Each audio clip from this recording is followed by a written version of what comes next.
Welcome to the Rural American Surgeon.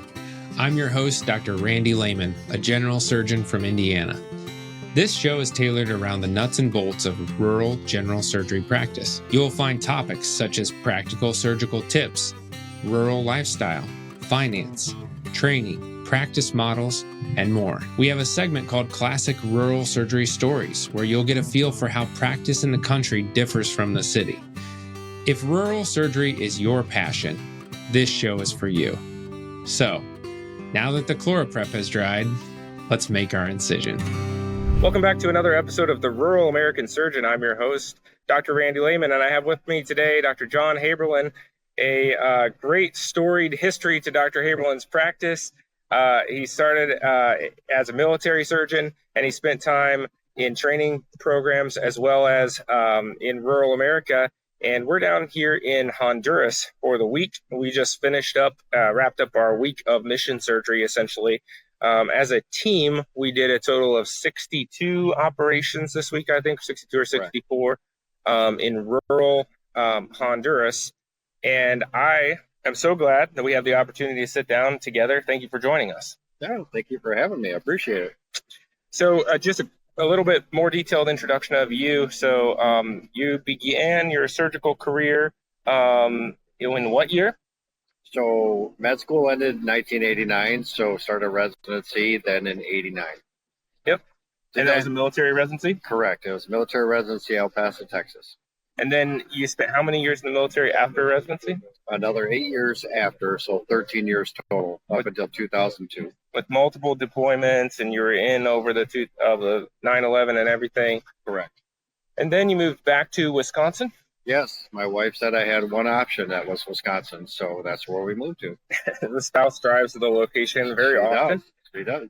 And then you've had a couple, we don't have to go into all the details, but some opportunity to be in training programs, as well as now you're working in Tomah, Wisconsin, which is a place that I, half-heartedly have covered. And so that's how we got to meet each other. Yep. And then you've also done quite a bit of mission work, not with the organization we've just been with, but with another in the north part of Honduras. The Atlantic side, close to Guatemala. I've been doing that for about 18 years. Yeah. And it started off where I was just building churches and medical mission, and then it turned into a surgical mission over about the last 10, 12 years. Yeah. And so I don't know how this background music is going to come through, but we stopped at moving. Yeah. We stopped at Roatan on our way home for 2 days. And that's kind of a touristy area of Honduras, very beautiful. We've got the ocean right in front of us so we can see, and the resort side behind us, and a little time to rest and reflect on what we're doing. So the first part of our show is why you love rural surgery so much. Yeah, I might be a good person to answer that question because I've had the whole gamut of surgery. I was in the military, as you noticed and said before, but then also I was in academia. I was in smaller hospitals, but still very vibrant, and then started in this rural setting. Now I've touched it in the past, but now I've kind of embraced it. And why, I guess, would be because I think it's vital. I think it's vital to the success of surgery in our country. I don't know about surgery across the rest of the world. I can't really say. I've never practiced outside the United States except on these missions. So I don't know how vital it is elsewhere, but I can say that in the United States, its vitality is important to maintain. It's where so much surgery is done, and I think it's one of those things that if neglected, it would go away, and that would be sad to see that. And it would be one of those things where we wish we hadn't done it. It's almost the biggest underserved Agreed. American. And yet a huge population that does need to be served. Huge. Yeah. So since we are down here in Honduras, we should probably talk a little bit more about the mission aspect of what we've been doing. So what do you find, you said what you love about rural surgery, what do you love about the mission surgery? Yeah, mission surgery is something that's very satisfying, and I would like to say different words if I could that I'm sure other people have spoke, including yourself during this time where we got to know each other. not just satisfying. I think it lets you reflect on the actual source of why you became a medical provider slash surgeon in the beginning. Because I think by and far the majority of all people in healthcare are doing it because they like taking care of people. And unfortunately, in the United States, as government gets to be more involved in healthcare, sometimes it corrals our hands a little bit. It's like diabetics with their white blood cells. I always consider them, their hands are tied behind their back. They don't work as well. Similarly, in surgery, I think that's what happens in the United States. And when you come down here, you're actually allowed to practice surgery the way you want, the way you think is right, and affect an incredible number of people in a very efficient way, much more efficient than the United States. Yeah, I mean, it's the charting, the computer wrestling. Correct. Obviously, when you're down here volunteering, billing and coding and things like that are not, Right. not important parts. You still have a lot of resource limitations. So I've been to a few different rural places. There's always resource limitations. Different places are set up differently, but the place that we're at is more of like an outpatient surgery center type of a setup. I mean, it's got a clinic that runs 24/7. They have X-ray, they have labs, but they do not have a CT scanner, MRI scanner. They do have ultrasound. The patients show up with their packet, manila envelope filled with their ultrasound pictures and the report. Test, right. All their labs, their pre-op chest X-ray. Yeah. Not from 12 years ago where they had, maybe an infection of their left toe. It's pertinent to what you're needing to see them for. So it's highly efficient in that aspect. But I guess I have a story that I'd like to tell about a case while we were down here, but it will kind of tie into our how I do it anyway. And so why don't we just do the how I do it, and then we'll lead into that story. Perfect. We're going to talk about lap chole today. So how are you doing? I mean, one of the most basic general surgery operations. Right. What we do on the how I do it is we talk in great detail about just the really minor aspects of the operation, as if you're talking to maybe a fourth year med student, just so that we can kind of see. And then the other thing, I happen to know that you have access to a robot and you're using that for certain things. Now, how many of your gallbladders in the United States and Tacoma, Wisconsin are you doing on the robot versus laparoscopically right now? Ooh, I would say the majority of them are done laparoscopically, so well over 50%, and I'd say it's probably more close, like 75% laparoscopic. Okay, maybe we touch on it just a little bit at the end, but let's talk about your lap chole. Absolutely. So first off, you have we don't worry about the indications. We all kind of I think have that. Right. Patients there ready to go to sleep. They get general endotracheal anesthesia. They're supine. Do you tuck the arms? For a lap chole, no. You leave both arms out? Yes. Anesthesia prefers it. And I'm looking up, so I don't need to tuck them. Okay, sounds good. I usually tuck the left, but yeah. Yep. And then you full prep of the abdomen. Any special things about your prep or drape? Use floor prep? Floor prep, yes. And you use the big laparoscopic drape with the clear pockets on the side. All right. And any other special equipment that you use primarily? I'm thinking for the initial setup, no. Okay. And yeah, so that's a good question. What have I done in the past? And that's led me to this. That's another discussion maybe for another time. Who's gone through the harmonic scalpel and things like that. But right now, I would say not really. I've tried to keep it as bare and easy, because sometimes the people that you work with in a rural setting may not have the same background as some other people. Yeah. So you try to be kind to your helpers. Yeah. So 5 or 10 scope? I use 5 always. 30 degree. 0 degree. Okay. 530 scope. You use a hook cautery or? Usually a hook. Hook cautery. Mm-hmm. That's all by itself. Is it foot pedal or is it pencil? Pencil. Pencil. You prefer that? You can roll your fingers a little bit better? Yes. And then use a clip applier, 5mm clip applier? Yeah, and that's where it's something that I'm kind of adamant on, where I won't use the multi-fire metal flat clip. I had a bad occurrence where all 3 clips fell off and I had a bile leak. So therefore, I don't use it anymore. For the last 10 years, solely I've used the 5mm clip applier with the WEC locking or Hemalock locking clip. The little white one. Little white plastic clip, yeah. Okay, very similar to the ones used on the robot. Correct. So they're plastic, so they don't Correct. show up on an X-ray either. Correct. Okay. Any other special tools? Do you ever needle decompress the gallbladder? Sometimes, sure. Okay. If they're hard to grab, absolutely. Okay, and then you use like some kind of mother-in-law to grasp and retract the gallbladder?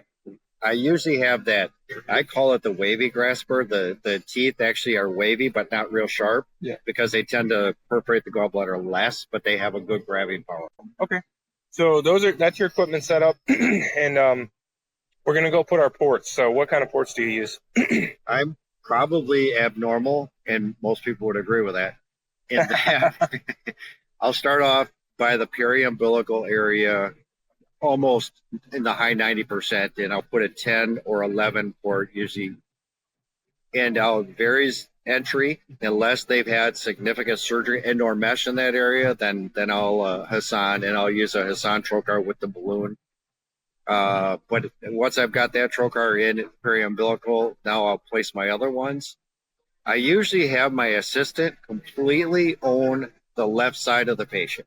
Okay. So that's their side of the patient. And so hence I'll put in the camera trocar in the left side, somewhere right lateral, usually not right upper, but right lateral, so I can have them back off a little bit and have the ability to put another 5mm trocar in if need be to grab the fundus of the gallbladder up high, because I'm just a 3-port technique. So more often than not, you just use 3 ports. 3 ports. And when let's go back to the varus needle placement. Assume this person has had no prior surgery. Right. So then, exactly how do you put your varus needle? Yep. I'll actually make the incision. I use local anesthesia, make the incision, usually infraumbilical, but sometimes supraumbilical, depending on what the distance is from the subcostal edge down to the umbilicus. Yeah. And then I'll grab the edges of my incision with like a penetrating towel clip. Okay. Lift up on the abdomen, and then I'll place the varus. Okay. So how big is this incision? Usually enough.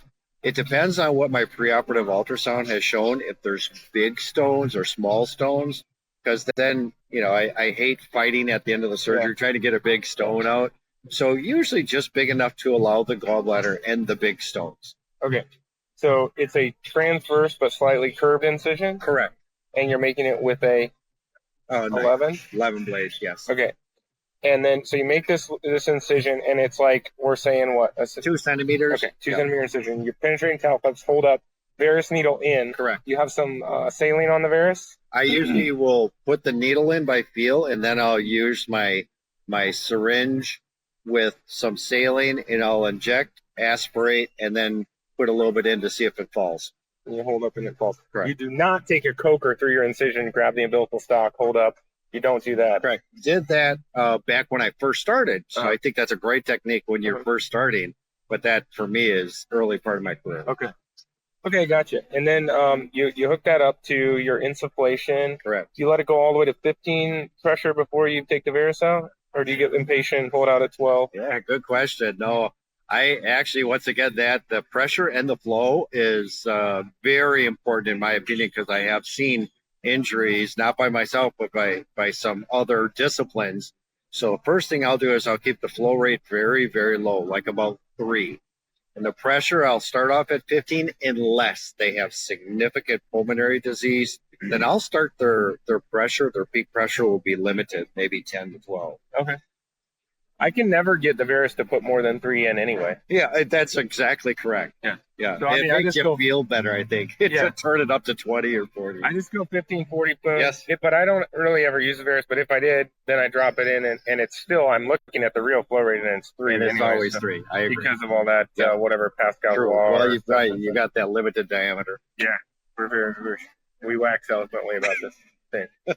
So anyway, so then once you get it to 15, now you take your varus out. Right. Now you put a 10 or 11 non-ballooned disposable trocar in here? Yes. And are you looking as you go through, or you're just sliding it in, pulling the introducer out? Correct. and then you bring your 530 scope in, and you put your other two ports. I'm sorry, I kind of with the 3-port technique, I was a little confused. So where exactly are they going? So first of all, I'll use the patient to help. So anesthesia will put the patient head up, feet down, airplane towards the patient's left. And then the first trocar that I'll put in is I'll put in that camera port on the right lateral aspect of the abdomen. From that point, then I will have the assistant put the camera in on that port. And then usually if the gallbladder is hidden, which seems to be my case too often, then with my periumbilical port, I'll put my grasper in to find the gallbladder and lift it up. That gives me the ability to now find where I'm going to work and how I need to get there. And so I'll put another 5mm port, usually epigastrum, a lot of times to the left of the epigastrum. So I have a nice, comfortable feeling with my hands at the right level and at the right distance apart where I can work where I'm most comfortable. Sure. But your camera is not between your hands. That is correct. Yeah. Because that's what I've always been, they beat that and, instructed. Well, sure. It was the way we started. Because I'm working like this with my hands on either side and my eyes in the middle. So I always try to put my camera in between my hands. But that works for you, basically. Yeah. The way that you're talking about. Okay. And the reason, there's always a reasoning.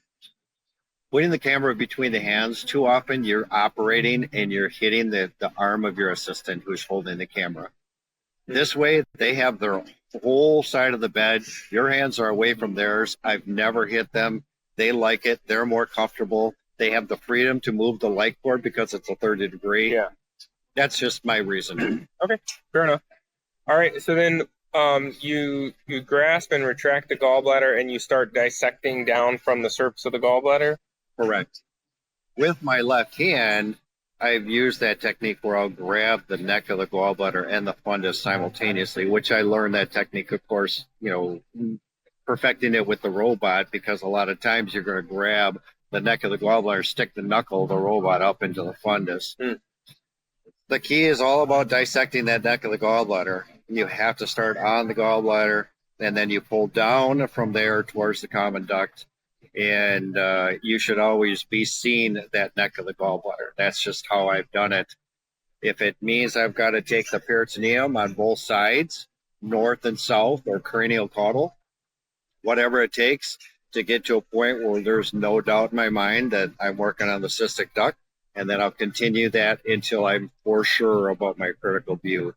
The only other structure that, of course, is the cystic artery, which in my experience is usually quite diminutive and almost something you can just cauterize. Right. But there should be nothing else between that liver edge and the cystic duct. Yeah, so you shoot for a critical view critical view of safety? Correct.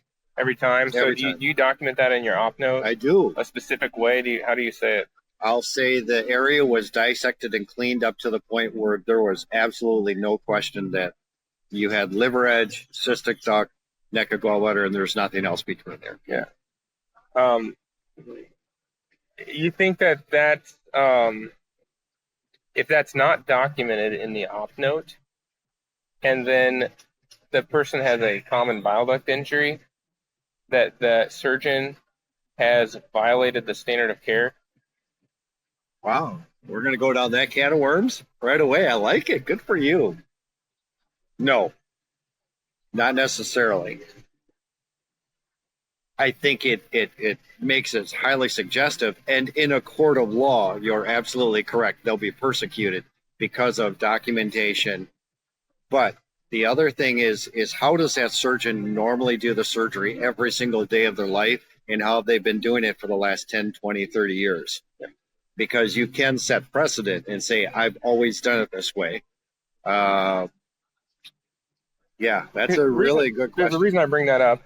We have in the state of Indiana our malpractice tort reform that we have is that every malpractice case has to go before 3 peers. Okay. And they can throw it out. Okay. They can just say this is frivolous. Gotcha. Then and they do often, because a lot of it is.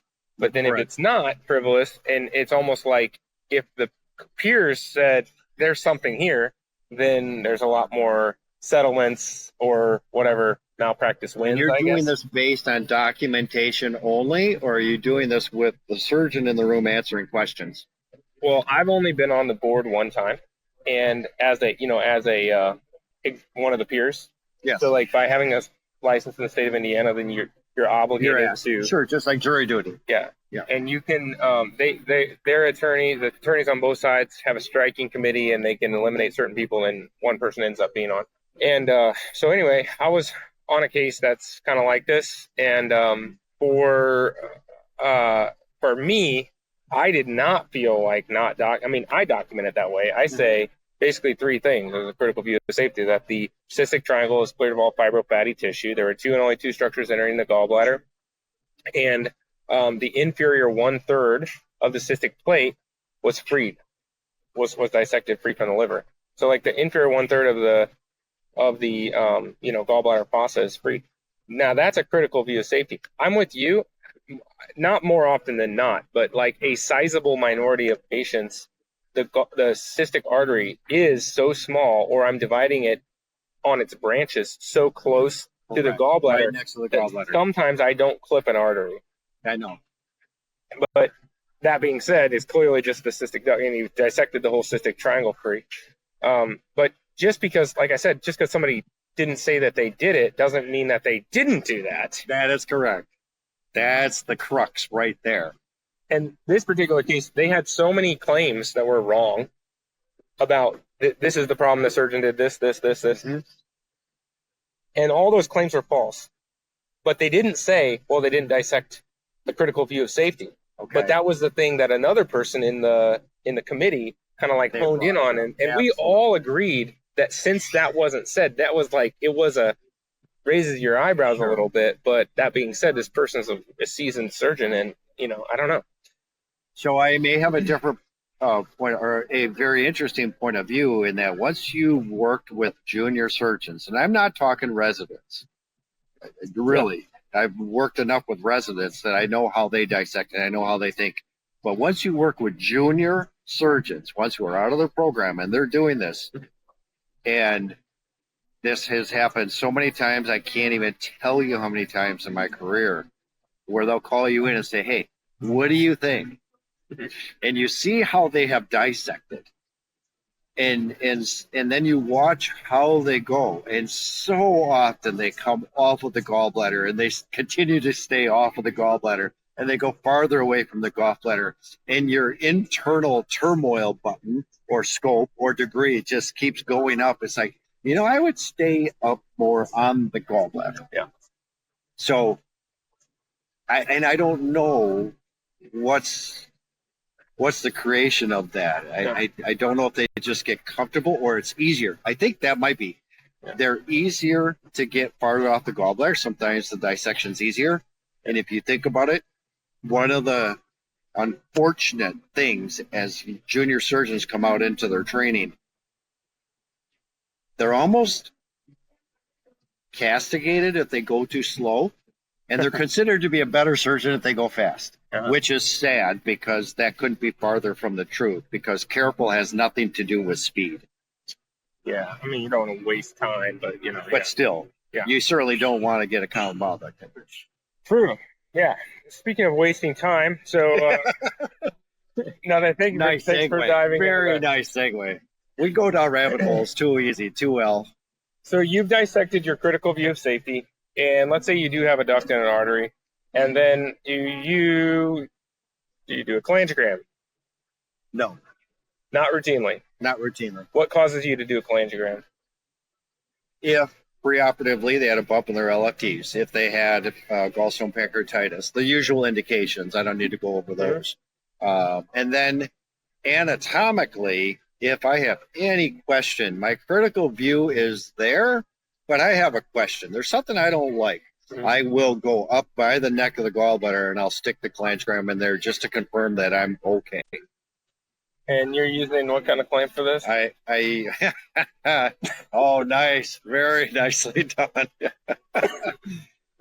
Good. Yeah, we're not going to go over the name of the clamp right now, but you can clamp across the neck of the gallbladder and throw a needle down and then do your cholangiogram that way. Or you can make a little cut in your cystic duct neck or gallbladder and just put an arrow catheter, which is what my preference is. Yeah. Okay. Well, we stand on the shoulders of giants, with some of these instruments that have been created before us. Yeah. Yes, we do. Okay. Yeah. Mr. DeBakey, let's go down there. We'll go in a different direction. Okay, so you don't do a cholangiogram, you clip, you cut with scissor? It depends. I've started to get to a point where I realize the more different changes I do, and this is caused more by the robot, the more changes I do for instruments, the more time it takes and the less efficiency. Now, so I try to get to a point is, can I control the duct with just the cut mode on the cautery? And the answer is yes, you can. Yeah, I do that sometimes. But Yeah. All right. And if you did use a scissor, is it a reusable or is it an endo shear? Reusable. Okay. Is it a parrot beak or is Yes. it a Yes, the parrot beak. Metzi? Okay, whatever. I don't think those things really matter. I'm just kind of curious what people are doing. Actually, to be quite honest with you, it's whatever they hand me. Yeah. Because once again, it just doesn't matter. And then when you're clipping, one other question. You said something about 3 clips falling off. Yes. You use 3 clips on the stay side or 2 clips on the I'll stay? use 2 clips on the stay side and then 1 on the gallbladder side. And then if you have the artery, you do the same thing, 2 Same on the exact stay, thing. 1 on the... Or maybe I'll just put 2 on the stay side and then I'll just cauterize by the gallbladder. Do you document 2 clips proximal, Yes. 1 clip distal? I do. Do you think that there's any potential for liability if one of those clips fell off and was now located somewhere down in the pelvis later, and you documented 2 clips there rather than just saying that it was clipped and divided? So with metal clips, sure. Because I now have obviously come across where they can pull off. I've not seen a Hemalock clip pull off. I don't think they can. Okay. Well, I just had somebody tell me that they think it's a bad idea to say how many clips you used on whatever place because what if they migrate or whatever, and I'm like, I'm sorry, I don't believe that. But I would put exactly what I did. Or even what if you they only find 3 in there and you said you clipped 2 and 2 and now there's only 3 clips period in the abdomen. I don't know. I'm just asking the question because it's kind of a stupid thing that I heard before. Right. I get that. I suppose if you're doing, and this doesn't happen to me anymore. It may have when I was early in my career. If you're doing multiple gallbladders in a day, back to back to back to back, and if you somehow missed dictating one before the other because they had the patient in the room, then okay, I can see how you might be able to make that mistake. Yeah. But short of that, I now do not start my next case ever until I'm done dictating the case report. You actually dictate the whole Absolutely. I get out of the operating room and I'm putting in orders and dictating that case. You don't use a template? I do use a template, but I'll augment whatever is different. Okay. Okay, that's fair enough. So then you take the gallbladder off the fossa using the hook cautery? Yes. And any tricks on how to not rupture it? Yeah, I tend to, especially when I'm down low, I'll go in with my hook and kind of dissect, or I use the word, I kind of nooger in there and get in and dissect until I've got a good thing and then pull it away. That's good word, right? Yeah, that's great. We can keep it. Yeah. I don't use the back of the hook at that point, I guess my point, or the neck or the bend, the elbow. I'll get in there and take that tissue and pull it away. And by doing that, I think you have less chance of rupturing. I just have a quick tip for the resident that's with us, so that when you're doing this hook cautery move, any of the dissection, there's going to be an element of give after you cauterize. And so if you're angling, you do not want to be pointing down. You want to be pulling out of your instrument, or pushing somewhere maybe towards the liver would be okay. If you pass point and you buzz the liver, that's one thing. But if you're cauterizing down and you pass point and then you buzz either the common bile duct or the duodenum or the transverse colon, then that's a big issue. So just like having that angle and allows you to kind of go quicker, because even if it gives way a little faster than you are expecting, you're either pulling out of your instrument or pushing up into space, like towards the abdominal wall or something like that. That's not going to be critical or leave you with a delayed bowel injury or something of that nature. Right. So then you take the gallbladder down. You talked about that, and then do you put it in a bag? I usually do in the United States because Okay. they almost hand me one even before I have the option to say don't hand me one. Yeah. So at that point, you have your right hand with cautery, and your left hand is holding is going through the place where you're going to take the gallbladder out. So then you take another grasper in your right hand, grab it, then take that, pour it out. Right. Okay. And then you bring your bag in, dunk it. And then anything like, do you take it out, or do you make everything that taking it out as the last part? Make sure everything's cool. Yeah, I take it out as the last part. So I'll check the liver bed. And so now I use ICG dye almost ubiquitously in the United States, and that I use it to as an assistant while I'm dissecting to make sure my common bowel duct. But then at the end, I also make it so I can get it on ICG mode, make sure there's no duct of Luschka or any sort of accessory duct in the liver bed, and then also the cystic duct is not leaking. What if you saw a little bit of ICG leaking out of the liver bed, but you don't actually see a duct? I have seen that, as a matter of fact, at times once. You always have that one time, and I put a clip there. Okay, just kind of in the bed. Yes.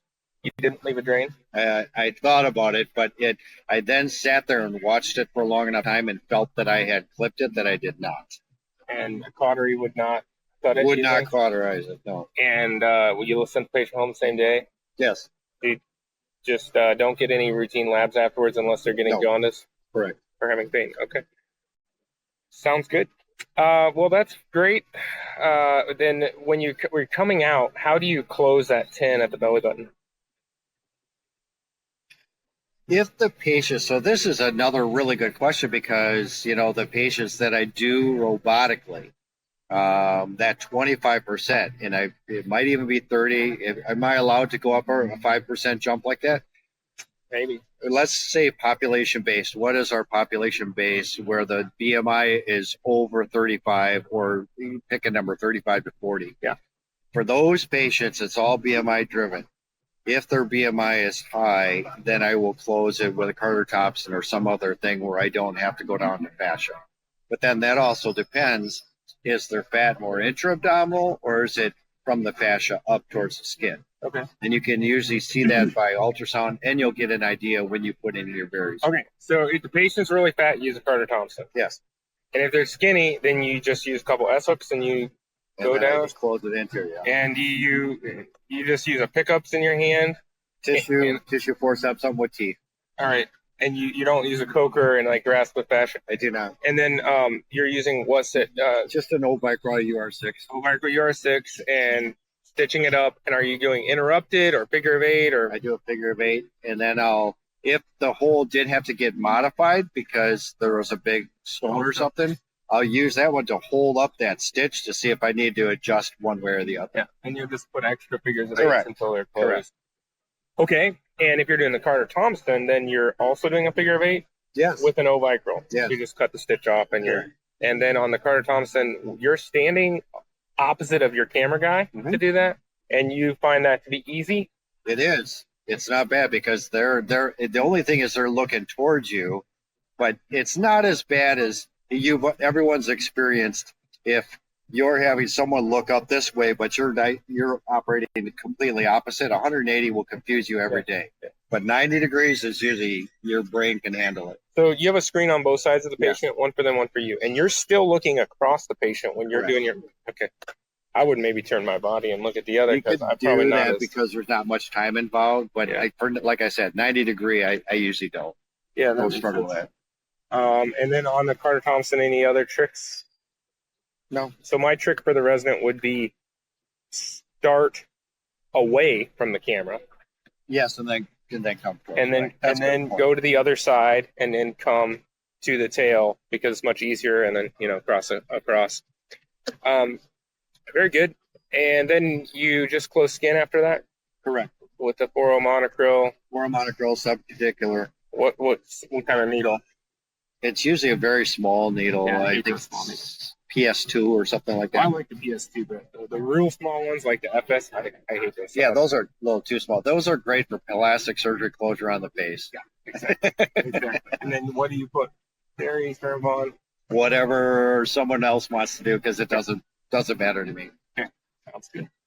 All right, well, that is, in a nutshell, very good. I'd like just to add one more thing that I do, which is the instrument that I love, which I probably would most demand if I went to a place. And I use a suction. Oh, do you ever use suction cautery? Absolutely. So I'm glad you asked that. For any gallbladder that's hot, infected, whatever, I will universally use suction irrigation to actually dissect the gallbladder away from the liver bed. The only time being is when it's more of a chronic phase instead of acute, then not so much. So I have a suction irrigator that has a hook cautery that comes out the middle of it. Yeah. And then you can pull the sleeve for the suction in and out. Over and out, yeah. And then I don't have to trade. And that's almost exclusively the instrument that I have in my right hand at all times. Great instrument. And then I can just switch. That's how I blunt dissect, suck. The other thing is I often hit the suction as I'm buzzing, which it cleans the smoke out as I'm going. Now, that's a disposable article, though, right? The disposable tool? No. That's non-disposable? Right. Okay. The only ones I'd ever seen and used in the past were disposable. That's why I asked. The black sleeve is, I think the whole thing is non-disposable. I know the black sleeve is non-disposable because the other thing that I use, there's a plastic pink sheath that looks like an arrow quiver. Yep. And I use that too and tuck it over, even though I have the big drape. Because then I can just keep my own instruments and they're real organized. But I kind of put it in there too hard and dropped it in there. And after repeated uses, I cracked one of the ends of it. So that's how I know it's a reusable thing. Okay, gotcha. I think that the stick on the inside is also part of it, and then it comes apart to clean and everything, and it's a reusable instrument. But yeah, it's a very low cost thing, but it makes my cases a lot faster because I'm not changing Absolutely. Good tool. Almost never do I use the Maryland. I saw the Maryland used a lot in residency, but because I can little paddle, little buzz, that was Dave Farleyism, which basically I'm doing the paddle with the suction and then the buzzing and the hooking. Of course. I can clean out the cystic triangle just fine without having to switch for that Maryland. No, that's a great tool. I might actually take that. That's the other thing I would like to say, if I can, is in no way do I figure that at the age of 63 that I have found my one and only best lap chole method. Yeah. I always continue to listen to other surgeons. I watch other surgeons, and I still adapt. Yeah. I think you should. I think that's one of the key components of growth and becoming a better surgeon. Yeah. You should never think you're the best. Yeah. Obviously, I share that opinion because I'm sitting here every week asking another surgeon how they do things. Of course. That's good. Taking pieces that I like and whatever. So that's wonderful. We really dove into this. This is common for me. This how I do it is my favorite part of the show. Sure. I would like to talk about this one case that I had. So down here in Honduras, I'll probably have another maybe solo cast or something where I talk about medical missions. And, I'm highly concerned about not doing harm and also not hurting the country. Like, you can come in and try to do good things. It's like your kid, you give them too much and you give things for free. They don't appreciate it. You ruin them. Maybe you undermine the existing system. Perfect analogy. In Honduras in 2025, there are a lot of very poor people that are living in multiple people in a shanty, dirt floor, no running water, subsistence farming type of living. Yep. They have a social program for these people theoretically to be able to get care, but we see dozens of people every time we come down here that have been put off. They go periodically and they never get the operation, and it's been 3, 4, 5 years, and they've had gallstones that whole entire time. Absolutely concur 100% with that. So I really don't feel like I'm undermining anybody by these people that are literally not getting care. They have no way to pay for the private stuff, so they're just stuck. And this one patient that I did we have a laparoscopic setup down here, which is sort of unheard of. Our setup down here is way better than it is in most developing countries. It's fantastic. And it's based on the people that set it up, which was a husband and wife surge tech team. And so, we have air conditioning, 4 operating rooms. It's just like being at home pretty much. I had a patient same deal. Like, you don't really know how many years, but it's been many years of pain. And I'm like laparoscopically dissecting this intrahepatic gallbladder. But the first thing I saw when I got in was stones outside of the gallbladder, scarred in a little pocket near the. That's satisfying. Which means she had necrotic cholecystitis, perforated her gallbladder in the past, lived through it. Maybe she got antibiotics. I don't know all the details, but or it just walled off and controlled itself. Walled it off on its own. Clearly, there were still stones in the gallbladder, and then there was another like adjacent pocket with these stones. So I kind of dissected that area, pulled the stones out, and then I'm following the gallbladder down. Now the other issue that I don't have a CT or anything. I have a ultrasound. Patient's got around almost a 2 centimeter common bile duct. Yeah, in this area where the stones were was down more towards the neck of the gallbladder. Right. So I cleaned that out. I'm chasing it down. The cystic duct is extremely short. She's like a setup, I feel like, for choledocholithiasis. She's got what I would say, she didn't have preoperative elevated LFTs, but she's got a dilated bile duct and a short fat cystic duct. And so I'm thinking to myself, man, she could have stones in her bile duct. What am I going to do now? We don't have the setup to do a cholangiogram. I don't have the setup that I have back home to do laparoscopic common bile duct exploration. But at the same time, I think there's probably somebody in the country that does ERCP, but it's going to be extremely difficult to get them in. Very. So what do I do? And the other problem is the anatomy was not the clearest. And because of the intrahepatic nature of the gallbladder, you were there. I made the decision to go ahead and open. That's the third gallbladder I've opened since residency. The other two patients that I've opened were back in the States. One of them was actually gallbladder cancer that was invading the duodenum, but presented as an ER, acute cholecystitis patient. Sure. So that one I was repairing the duodenum, of course, open. And then the other patient was somebody that has a paraplegic in the nursing home attached to the hospital that had been shot in the abdomen 9 times. And I can't compare that one. I was expecting it to be difficult. I did a cut down at Palmer's Point. I got in, it was a pure sheet of plastic everywhere, like white. And so I just went to the CT scan and I counted how many cuts above the belly button, how far over. I made an incision right over the top of the gallbladder, dissected right down. There it was, dissected it out and closed up. So you have to be able to do those open choles. This was probably the easiest of my 3 open choles, but I basically found that there was a dilated cystic duct and dilated common bile duct, almost non-existent cystic duct.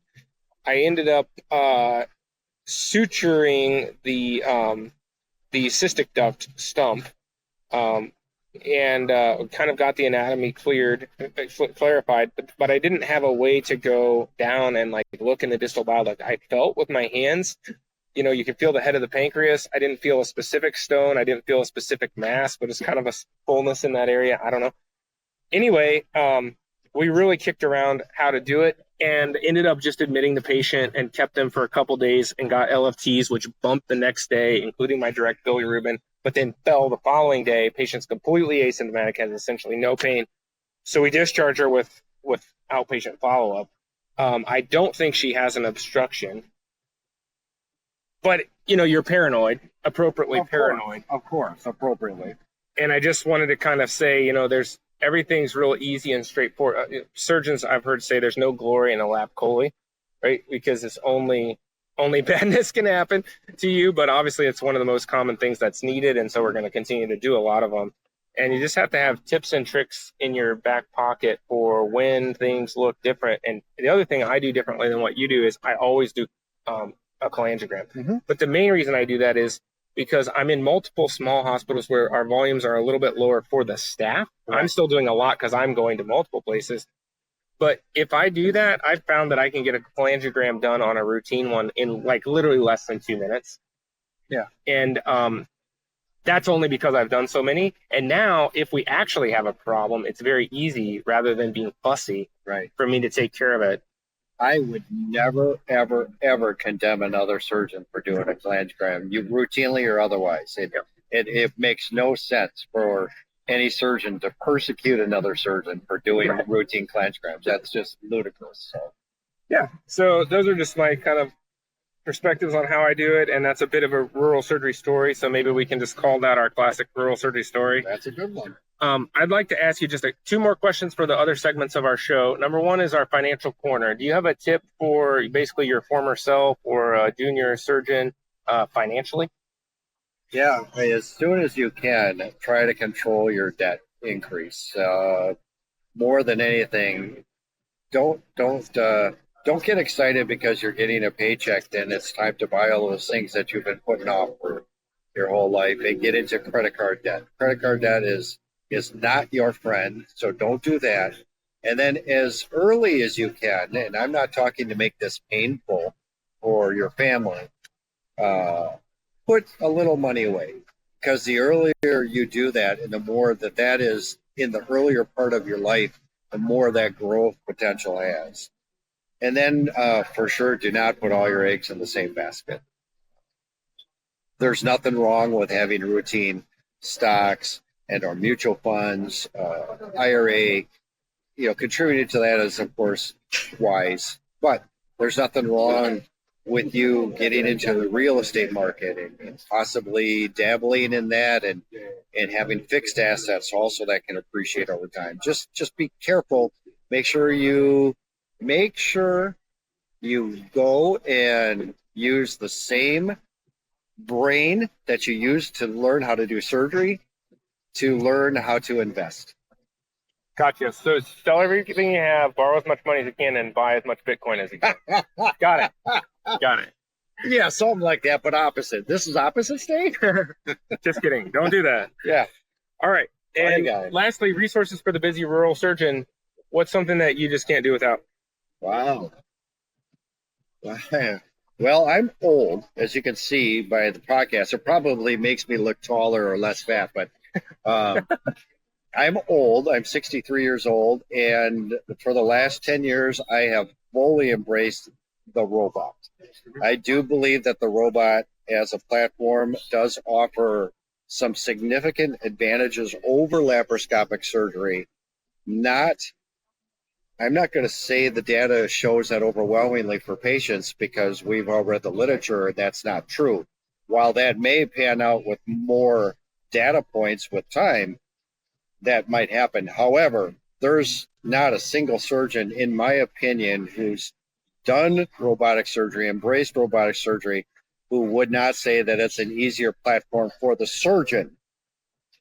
And my opinion of that is that's absolutely true. And if it's easier for the surgeon, more than likely that's going to reflect on the patient. So a tool that I wouldn't do without in a rural setting, because it might allow me to do some cases in that rural hospital where otherwise they have to get shipped out, would be the robot. For instance, many perforated duodenal ulcers, if it's a sizable ulcer and the patient is stable, which most of them are, if it's early on in their story, so to speak, or their presentation, those I think I get a much better repair using the robot suturing it than I would if I'm doing laparoscopic. I use the endo stitch laparoscopically.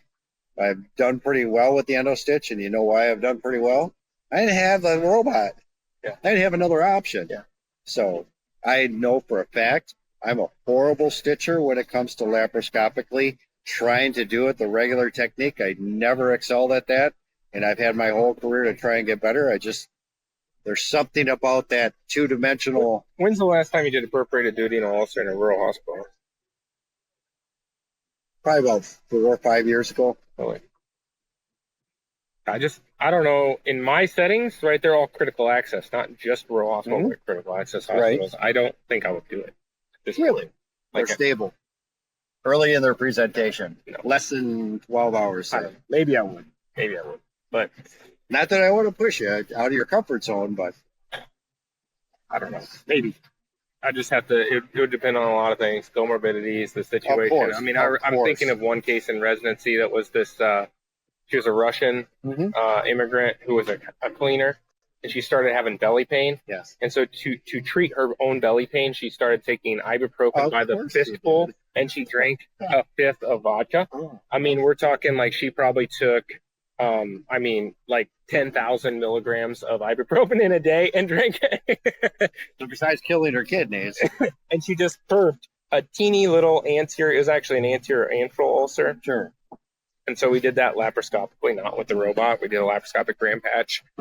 And she was otherwise skinny, healthy, like, 30 or something like that.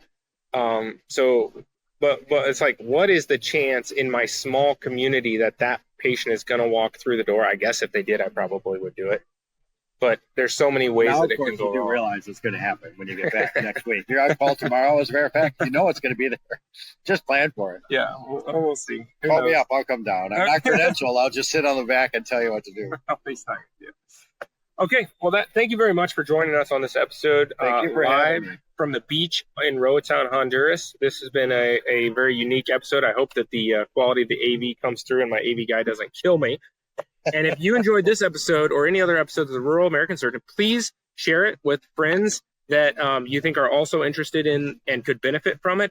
We really appreciate the fact that you're here, and I've enjoyed this episode. I hope you have too, and I'll see you on the next episode of the Rural American Surgeon.